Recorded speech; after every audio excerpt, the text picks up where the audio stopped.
নবীজি বলছে যদি কেউ ক্ষমা চাওয়ার পরে কোনো কেউ যদি ক্ষমা না করে সেজন্য আমি নবীর সুপারিশ আশা না করে।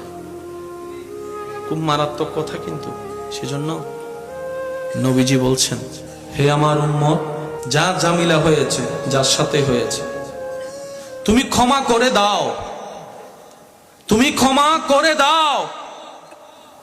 সে ক্ষমা চাক না চাক তুমি মাফ করে দাও। তুমি যদি মাফ করলে তোমার ইজ্জতের কমতি হয়, আমি মুস্তাফা থেকে হাসরের ময়দানে তোমার ইজ্জত বুঝে নিও। বিশ্বাস করেন, প্রতিশোধের যতটুকু শান্তি তার চাইতে বড় শান্তি হচ্ছে মাফ করে দেওয়া। আমাকেও বলার দরকার নাই, কাউকে শোনানোর দরকার নাই। আপনার জীবনের সবচেয়ে বড় শত্রু যে ইনডোর হোক, আউটডোর হোক, ঘরের হোক, বাহির হোক, যার সাথে আপনার বনেও না, যার সাথে চেহারা দেখতে ইচ্ছা করে না, এরকম কেউ থাকলে শুধু মনে মনে আমার দিকে তাকাই হলো কথাটা রাখার জন্য শুধু মনে মনে বলেন, যা তোরা মাফ করে দিলাম।